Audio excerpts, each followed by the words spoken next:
You know how much I love the University of the Philippines, where the students are the best, the brightest, the bravest.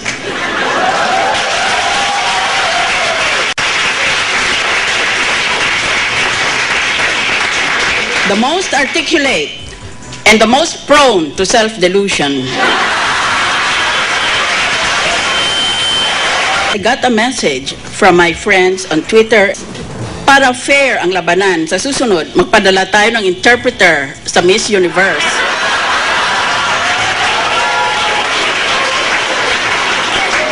Ipadala natin si Senator Miriam Defensor.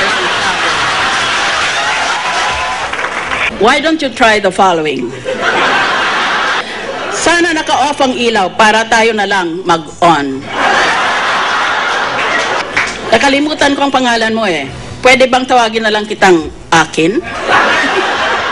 Pag wala ka, ang buhay ko parang lapis na hindi pa natatasahan. Pointless. Pero may taray lines din ang senadora. Hindi ko sinasabing maganda ako. Ang sinasabi ko lang, pangit ka. When someone told me, ang ganda mo, I answered, sana ikaw rin.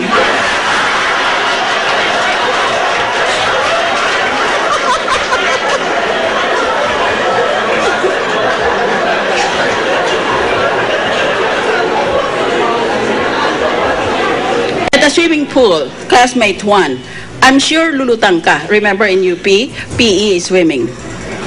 Classmate 2, bakit? Dahil payat ako? Classmate 1, hindi, dahil plastic ka.